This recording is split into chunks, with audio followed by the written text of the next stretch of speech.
Panchatattva ki jai, Sri Gaur Nitai ki, Krishna Chaitanya Mahaprabhu ki jai, Sri Radha Krishna Gopa Gopinata Samakunda Radhakunda Agirivardhan ki jai, Srimati Tulasi Devi Maharani, la Reina de la Devoción ki jai, Bhakti Devi ki jai, Brinda Devi ki jai, Maharani ki jai, Lakshmi Devi ki jai, Militala ki jai, Jagannath Baladev Subhadra ki jai, Nrsimhadev Bhagavan ki jai, Bhakta Prahlad Maharaj ki jai, Nitai Gaur Pramanandi, Hari Nama Sankirtan Jaya ki jai, Mahamad Hare Krishna ki jai, Krishna Conciousness ki jai, Bhagavad Gita Srimad Bhagavatam ki jai, Nitai Gaur Pramanandi, Ale Risudeva, Hare Krishna, todas las devotos reunidos, Hare Krishna, todas las glorias de los devotos reunidos, Hare Krishna, todas las razas Sri Sri Guru y Gauranga Radha Rajeswara ki jai, Gandharvika Govinda Sundaram ki jai, Radha Rajan Mohan ki jai, Gandharvika Giridhar ki jai, Gaura Pramanandi, Hari Hari, todas las razas Sri Sri Guru y Gauranga Radha Rajeswara ki jai, Gaura Pramanandi. Om Namo Bhagavate Vasudevaya. Om Namo Bhagavate Vasudevaya. Om Namo Bhagavate Vasudevaya. Om Namo Bhagavate Vasudevaya. Om Namo Bhagavate Vasudevaya. Om Namo Bhagavate Vasudevaya. Srila Prabhupada ki jai. We are finishing this day in Dwarkadam because today we are traveling, but we wanted to share with all of you this very wonderful moment of coming together in Krishna consciousness, in the country, in a place where the hope of the devotees is to live in harmony with nature, to live in harmony with the beautiful gifts Lord Krishna has given to us from the trees, from the bushes, from the earth. And it is such an abundance. Like we had this experience coming here after well, you could say city life for a long time. And all of a sudden, we see ourselves inundated by cherries, plums, raspberries, strawberries, honey, and potatoes, and vegetables, and just in such a great abundance that one only can think, oh, where can I give all these beautiful products of Mother Nature? To whom can I give them? Like the abundance of the products of Mother Earth are really, really surprising for somebody who has not seen it or experienced it personally. So Dwarkadam has been very generous, and that we are just starting here the first moments of cultivating the lands, of knowing how to take care of the trees, the berries, because everything is a science. Also, how to relate to Mother Nature is a science, and that science has a sattvic way, like growing many medicinal herbs, spices, and growing everything without any chemicals. You see, that is all what we have received from our Guru Deva Srila Prabhupada. He always made sure we understand that we want a natural life. We don't want to poison the land. We don't want to have artificial relationships, but we want to have the relationship with Mother Earth. Mother Earth, Bhumi Mata, and the Lord. The Lord is Lord Jagannath, Lord of the universe. He's universal. his sweet face, and his brother and sister, Subhadra and Balaram, they give us their kind company here. But at the same time, we worship the Supreme Personality of God. We worship the origin of all individualities. We worship, and that's what makes our life wonderful. Every day wonderful. Why? Because to worship, to chant the names of the Lord, being grateful, this is a wonderful experience. This is a way to get rid of envy, to get rid of this selfish lust, to get rid of greed, to get rid of confusion, madness. There's so many in the material world, there's so many obstacles. They're really, really strong. Our struggle for spiritual advancement is real. We have a real struggle, and that struggle is going on inside of each and every one of us. Lord Krishna's instructions in the Bhagavad Gita are the saving instructions for each and every one of us, to not remain in the material world, to not fail the Atato Brahma Jigyasa invitation, that this human form of life is meant for self-realization. This is an invitation, it is a declaration, but it's also a pointing at you. You are supposed to achieve self-realization by practicing the process of divine prayer and connection. Now, how to do this?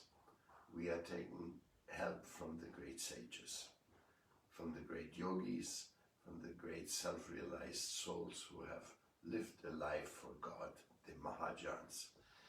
And one of the Mahajans and Shakti Avesha avatars, Srila Bhaktivedanta Swami Prabhupada, he luckily came to the West in 1965. So luckily. That we have come in contact with him is something we cannot really evaluate appropriately. It is so wonderful because this world is miserable, and Krishna says this in the Bhagavad Gita. Dukkhalayama Shasvatam, this world is full of miseries and temporary, therefore everything you plan will be devastated. Even all these illusionary kingdoms, how many of those kingdoms were there? This empire and that empire, Roman Empire, Greek Empire, Egyptian Empire, British Empire, German Illusion Empire, American Empire. This is all big foolishness. Now we are talking about Chinese Empire, consumer empire. Now we are talking about the artificial intelligence empire, the Microsoft empire, the Facebook empire. Yes. Every empire is really like very surprising. Wow, this is the king. This is this man. He started young and had no money, and now he's the richest man in the world. And everybody goes, wow, amazing.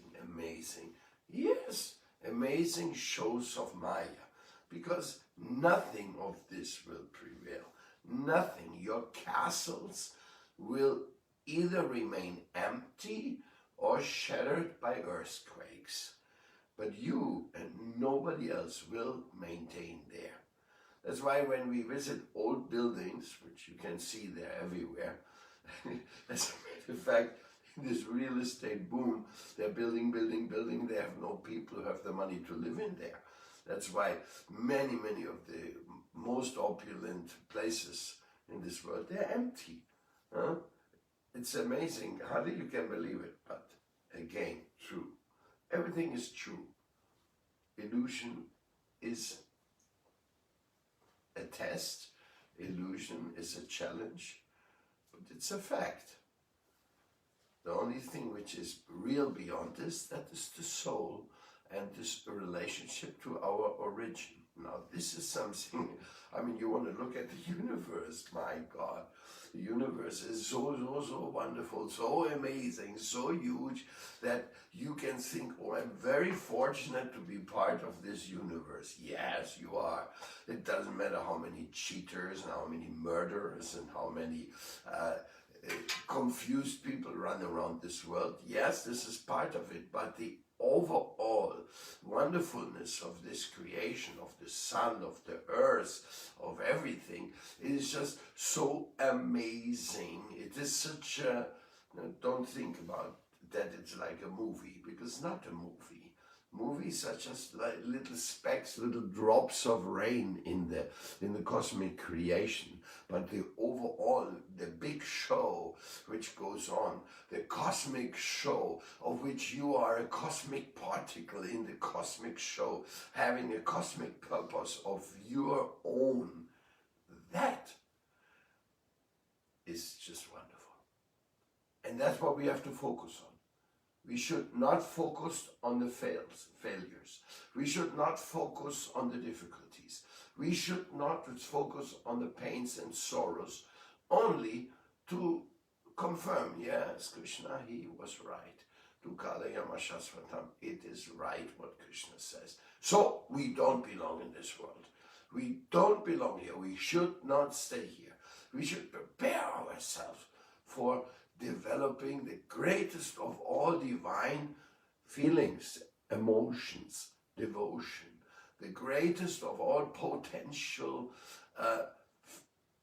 expansions, or the height achieved in the loving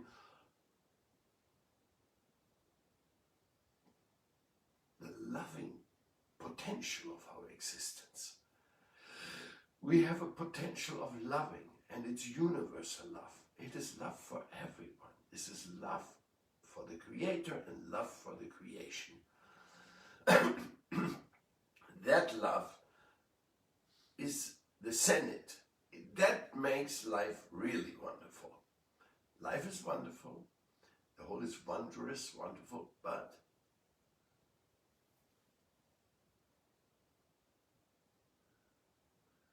it's not the illusion we have of this wonderful sense gratification world called heavenly planet Swarga. It's not that. It's something different. Very, very different. It is the wonderfulness of our possible loving surrender to the sweet Creator of your own individuality, and He and His divine realm, divine male-female divinity.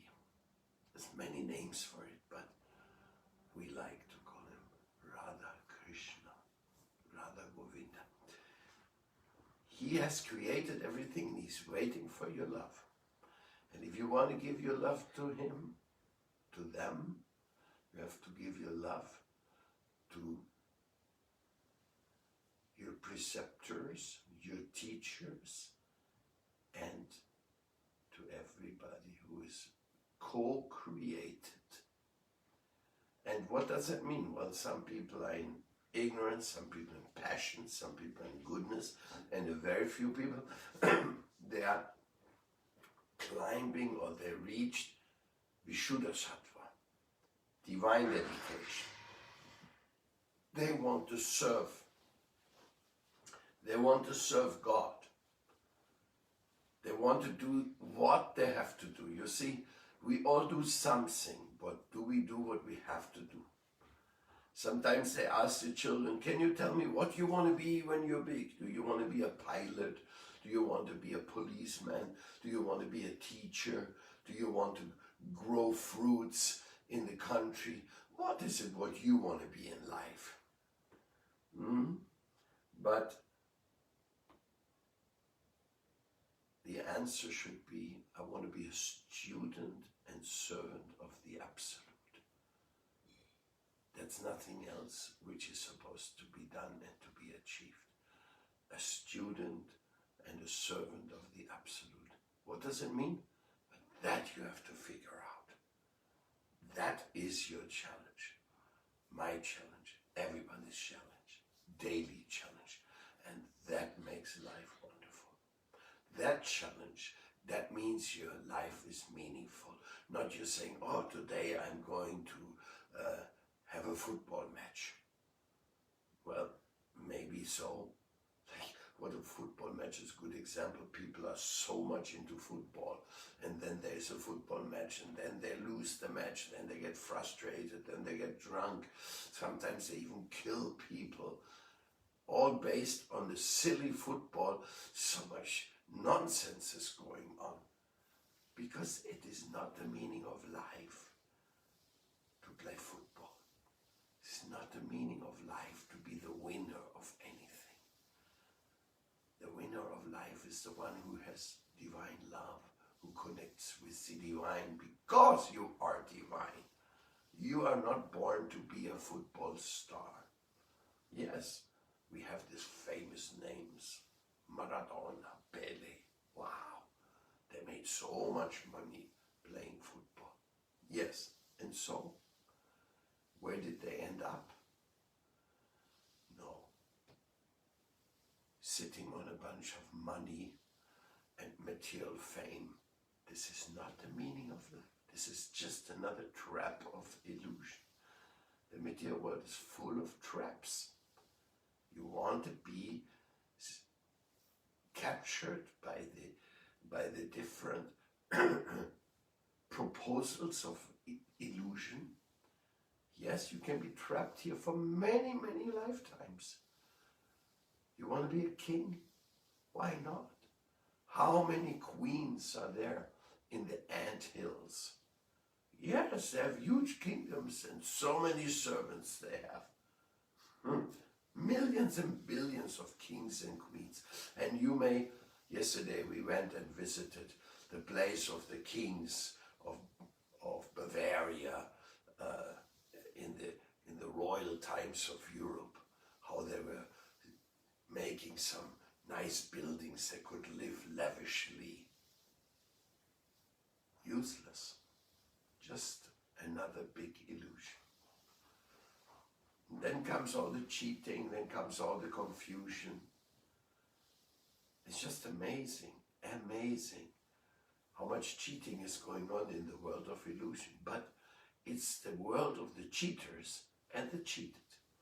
And the cheated, they would love to cheat as well. It's just that when they're cheated, they're very upset. But if they get a chance to cheat, they think it is a really good opportunity. So you may think, wow, how is that?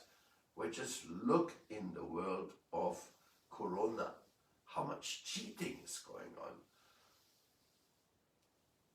I don't want to go into details because it's a waste of time. But the wonderful world is the world without cheating. It is a world of divine dedication. It is the world of love. And it is real. Gratefulness is real. The sun is real. The earth is real. Love is real. Sadhus are real. The Holy Scriptures are real. So we will read a little bit today from this real wonderful appearance of Shukadeva Goswami and the Srimad Bhagavatam, which really makes our life wonderful. When Shiva Thakur is in Kailash Dham, he externally covers himself by smearing the ashes of dead bodies all over himself. He shows by this that everything in this world is temporary and we should learn detachment. Like when we are connected with the ashes of dead people, we think, oh God, horrible ashes. That used to be a human body and now it became ashes after the fire. And that's what Lord Shiva takes and smears it on his body. And some Naga Babas do that even today. So he doesn't meet with anyone. If if you're smeared with ashes of dead people, maybe others don't want to hug you. When he does kirtan, all the spirit ecstatically dance with him. The spirits are the ghosts. Lord Shiva's followers, they all get a chance to dance in ecstasy. That's a scenario, huh? I mean, unbelievable scenario. Those who dance with him have many physical deformities, yet they dance without any reservation. When you see the followers of Lord Shiva, you get very surprised. My God, they're like the accumulation of miseries manifest. In Vrindavan, we are living in Bhoot Gali, because Bhuta means ghosts, and Gopeshwar Mahadev is the deity of that place. And all the ghosts can come and take shelter of him and get freed from ghostly existence. Shiva Thakur is very kind. He helps the helpless, like the ghosts and spirits. Are we that helpless? Well, you know, this world nowadays is very ghostly. There's so much confusion. Let's listen. A poverty-stricken, lame and blind orphan is rejected by everyone in this world. People declare him to be useless and reject him. But Shiva Thakur never kicks anyone away. He engages even the destitute and helpless in Nama Sankirtana. Wow. Isn't that a wonderful world? When you meet people who have some physical or psychical deformity, some difficulty, this is a miserable existence, but they get the chance to serve the Lord by Lord Shiva's grace, to do Nama Sankirtana. And Prabhupada has given his mercy to everyone. During Kirtan, the spirits quarrel and dance. Shiva Thakur is not disturbed by the unusual Kirtan. He's very happy by Kirtan. He only speaks Harikatha and does Kirtan for the pleasure and happiness of Sri Hari. He also knows the rules and regulations of every vrata. The associates of Lord Shiva are mostly comprised of witches, ghosts, goblins, and other fearful creatures. They are always intoxicated. They become happy by drinking alcohol. But Shiva Thakur told his followers, don't drink alcohol anymore. I will give you an inconceivably greater drink. This drink is far greater than the Sura elixir of the demigods. Everybody wants to smoke or drink or have some so-called medicine for going into higher spheres. It's very popular even today. Half of this world runs intoxicated. Otherwise they cannot sustain, or cannot maintain themselves. But Lord Shiva says, wait, this is all nonsense. You're never happy. You're never happy taking ayahuasca. You're never happy drinking alcohol. You're never happy smoking marijuana, taking cocaine, or whatever else, pills. Nowadays, many people get intoxicated on chemical pills. Ugh, ugh. Or they've invented drugs like crocodile. It's just the most disgusting thing. The demigods tried luring the associates of Shiva Thakur with this sura, with this drink. Shiva Thakur sternly told them, don't ever accept the sura. I will give you the unending nectar of Srimad Bhagavatam. Wow, what an introduction, isn't it? The wonderful Srimad Bhagavatam was given to us to be the medicine for the intoxication, for the madness, and the Harinama Sankirtan. we can chant and dance and feel happy. It's true. We can become happy by the Srimad Bhagavatam and the Harinama Sankirtanam. And who gave this to us? Srila Prabhupada. I think he's more merciful than Lord Shiva. No, I cannot say that. This is Lord Shiva, is Lord Shiva, and Prabhupada is Prabhupada, but Prabhupada made all of us crazy people singing Harinam. Yes, who came to Prabhupada?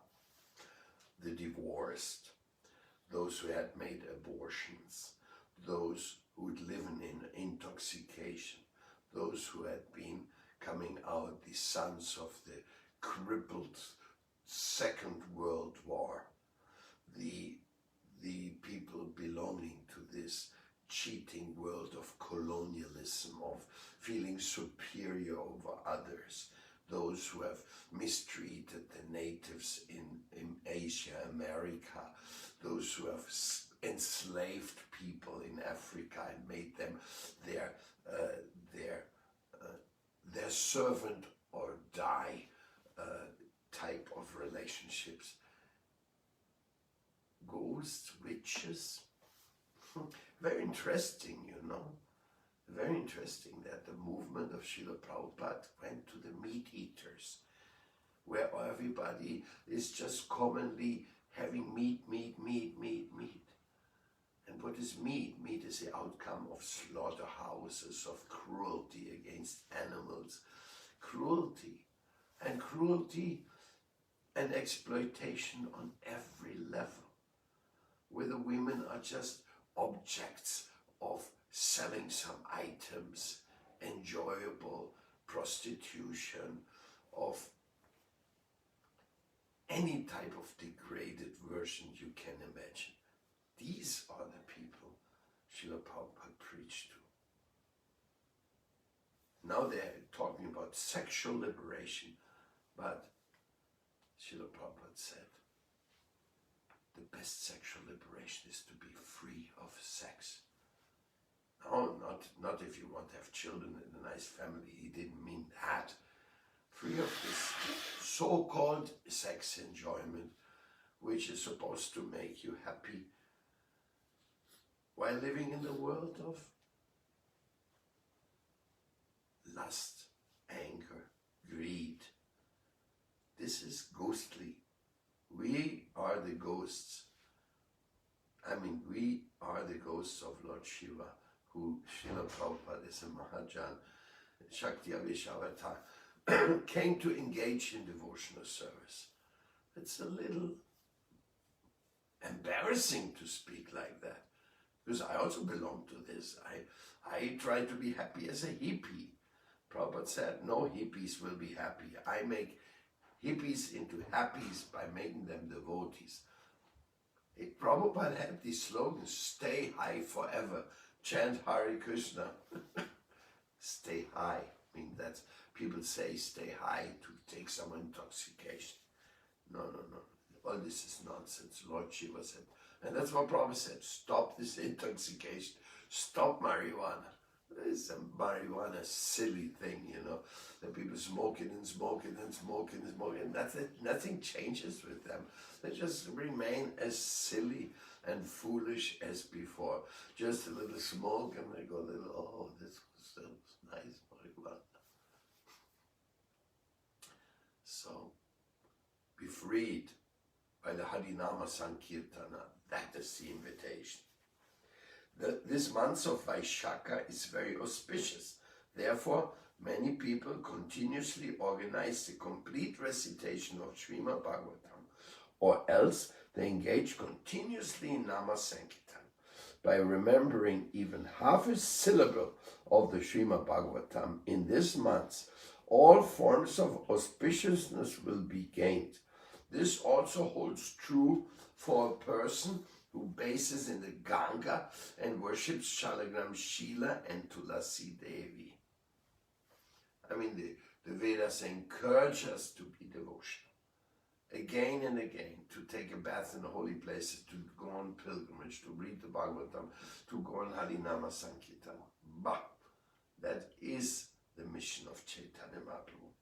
Lord Shiva began speaking the Bhagavatam during this month of Vaishakha.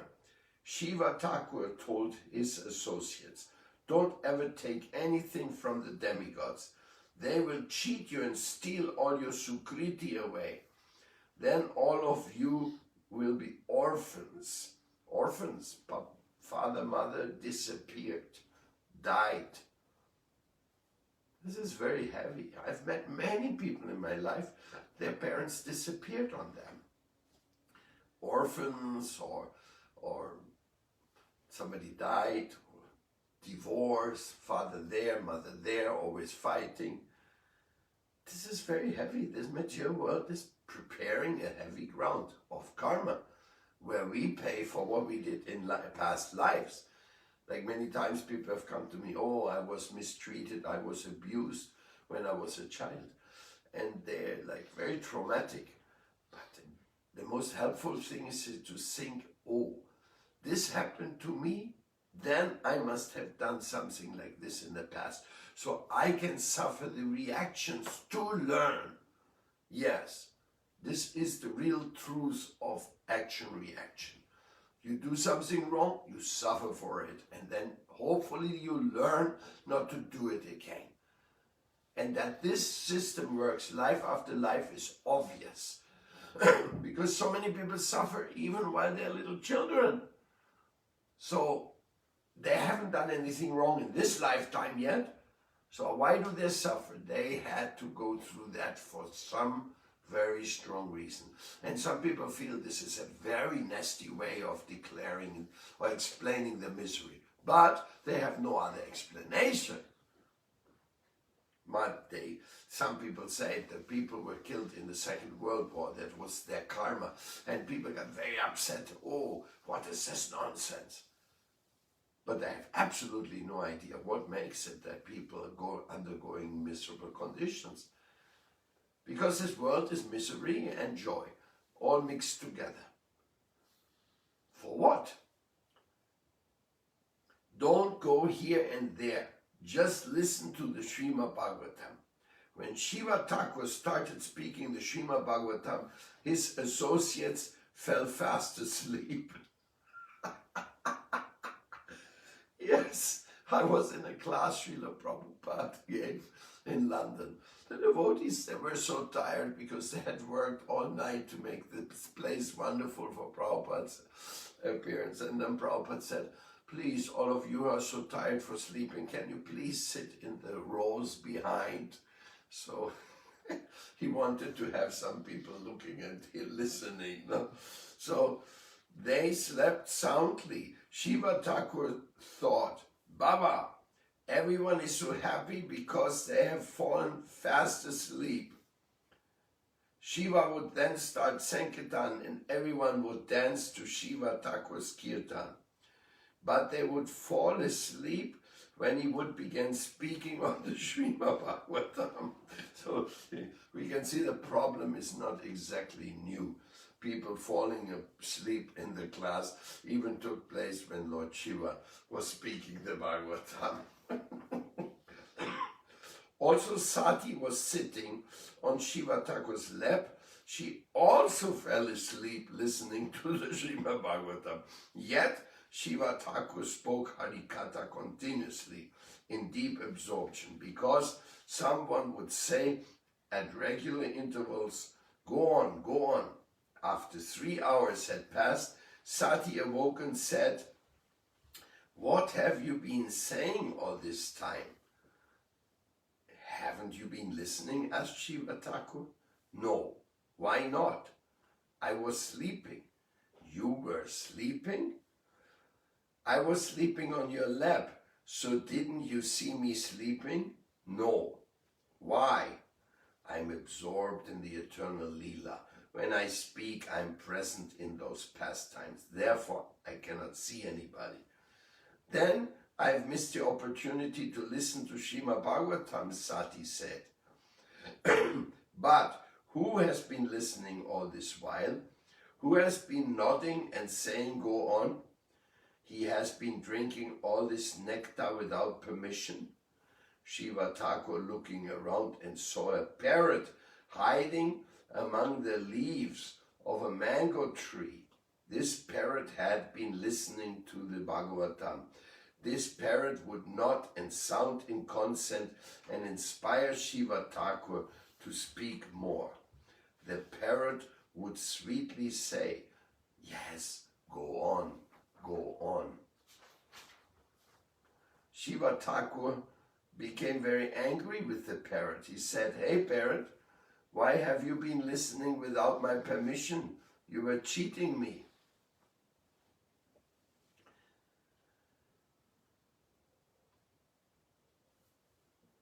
Greatly angered, Shiva Thakur took his trident and ran to kill the parrot. The parrot flew swiftly in fear. It flew from Kailash and took shelter in Vyasadev's ashram in Badrinath. Vyasadeva was speaking from the Puranas while his wife Vitika Devi was listening. But just as Vitika was yawning and the parrot swooped down and entered her mouth, hiding in her stomach. When Shiva Thakur reached Bajik ashram, he was received by Vyasadeva. Vyasadeva greeted Lord Shiva, "Namaste, what happened, Bolanath?" Shiva Thakur looked very angry, and the trident in his hand only added to his furious demeanor. Shiva Thakur said, "Without asking my permission, he has drunk this nectar and fled for his life. He is now in your ashram. He should be punished by death for such an offense." Vyasadeva asked, "May I ask what is the result of hearing the nectar of Srimad Bhagavatam?" "One becomes immortal," replied Shiva. "Immortal? This is indeed a grave offense.